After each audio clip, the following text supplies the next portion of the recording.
Well, good morning. Welcome back to the Household of Faith, HomeGrown Series. And today, I'm just going to be uppotting my little prickly pear cactus. All right, so yeah, I'm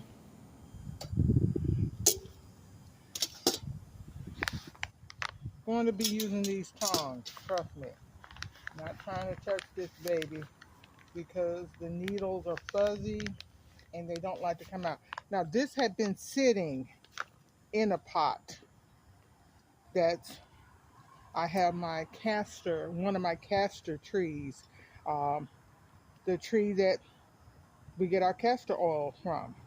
And all these roots are growing out of the bottom. I mean, as you can see, there's hardly any dirt in there because when I got this, I was just starting to propagate. It was just being propagated. That was several months ago. So just loosening up the dirt some. Yeah, we're going to lose some of the roots, but it's not the end of the world. All right. Okay, as you can see how they're attached. It's not the end of the world for the roots to get a little damaged. That's just life. All right, now this is about. This used to be what was it? A juice jar, uh, cranberry juice or something like that that you would buy in the the liter bottle. So I cut it, poked holes in the bottom with the soldering iron for draining. Spray painted it. Yep. So I'm gonna go ahead. I'm not sure how much of this you can actually see. Let me move it over a little bit,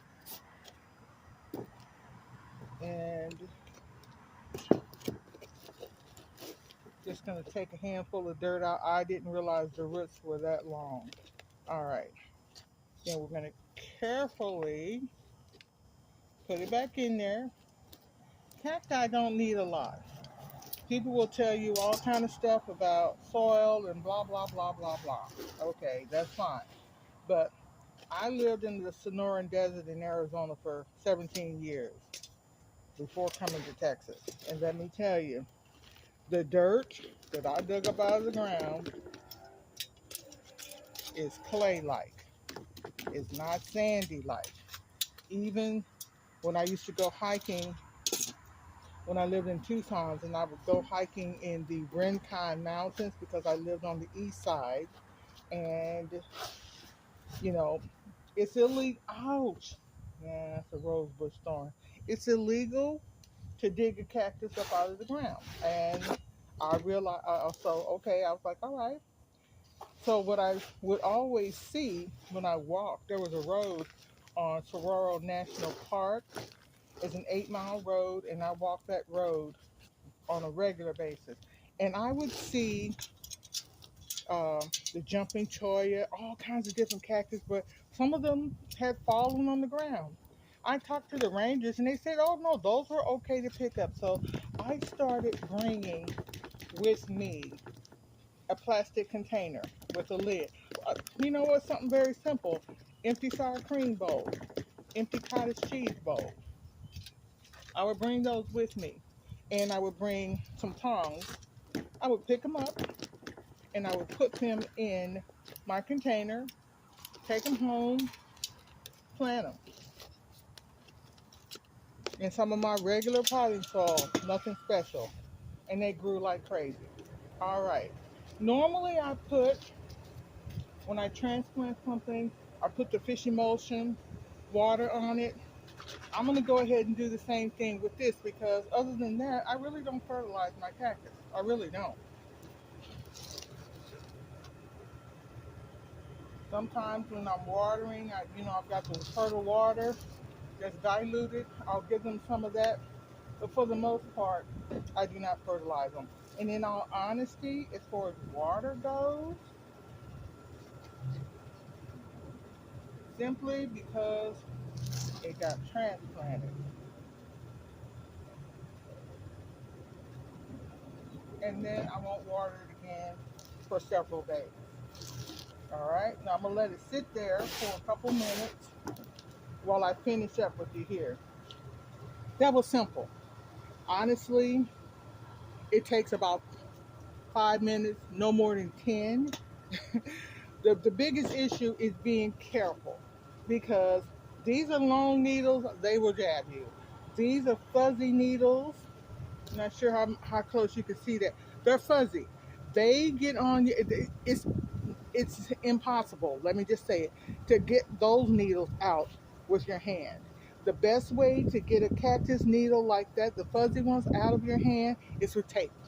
I'm just going to say it, tape. Duct tape. The clear packing tape is better because you can see it. And you're basically like waxing. You're going to put the tape on and pull the tape off in the direction that the needle is coming to, opposite direction. So it's just like waxing. You're waxing your eyebrows or any other place that you got hair. It's the same principle to get that off. Picking at it and picking at it, they just stay there. They just stay there. So once again, we appreciate you joining us here at the Household of Faith for our Homegrown Series. We are sharing with you our love for growing things. This is a, this is a plant. This is a cacti. It grows out, they grow wild in the desert. They do well here in Texas. I've seen them growing in a lot of other places where I didn't think that they would come back every year.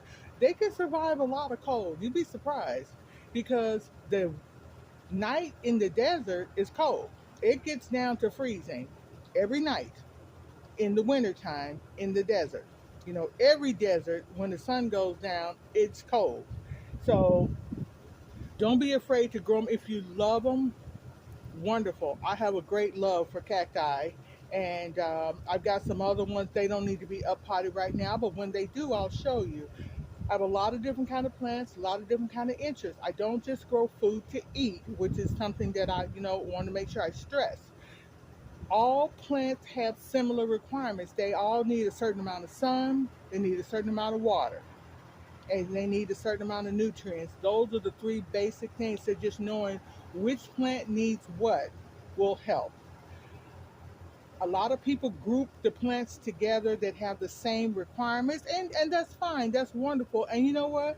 That way you won't forget and overwater or underwater or get too much light when it doesn't need that kind of light. So that is always a good thing to go. Or if you really understand what your plants need, you can place them in groupings that are different and so that they look better. But however you arrange your plants, that is totally up to you. And it's what you like because after all, they belong to you. Check the description box for our link to our Facebook group, and it is End Time Urban Gardening Advice, Hacks, and Tips. So we post in there a couple of times a day, two or three times a day. Sometimes there are videos. Sometimes they're, just, information about certain kind of plants and groupings. I say any container that can hold water and dirt, you can put your plant in. Plain and simple. You know what? This is an old fabric softener container that I use to water. It's simple. I can bring it up here. I can pour a little water on stuff as I need. And some plants, the force of the water coming from the hose or a bigger pot, container, is too much. So that's a little bit easier to take care of. And even something, squirt bottles, like this and something like this. I don't save everything and all of them, but I save a few of them enough to have. So what I want you to do is I want you to continue growing what you love, and you will love what you grow. I'd be happy to hear from you. I'd ask you to, if you like the video, give it a thumbs up. If you don't like it, it's okay to give me a thumbs down. But please put a comment in and tell me why. Tell me why you like it. Tell me why you don't like it. Tell me what we can improve on. Tell me what you think, what you're working on You can post a link to a video you've made. I'll look at it. I promise you, I'll look at it and comment on it. And thank you for just taking the time to help us out here, because we are all in this together. Honestly, this gardening is excellent therapy for anyone that needs therapy. But trust me, it's work. It can be hard work. It can be challenging at times when something just won't grow. But I'm going to tell you, put as much effort as you can into doing right by your plants. But some plants are going to die. I say let them die. If you've done everything you can do and that plant's dying, okay, well, there's another plant I can put in that pot. That's the way I look at it. As long as it's not diseased, you can reuse the soil. So I'm going to ask the Lord to bless this cacti. It's one of his creations, and beautiful flowers they bring. Next year, this one should produce a flower. Okay? So, Father, we thank you for this plant. We thank you for this opportunity to share our understanding and our knowledge with the people who are viewing this video. We ask you to bless them, to speak to their hearts, to give them the increase to what they put their hands to. In Jesus' name, amen. God bless you guys. Thank you so much for joining us once again. And we never know what we're going to be dealing with next time, but we'll see you then. Bye-bye.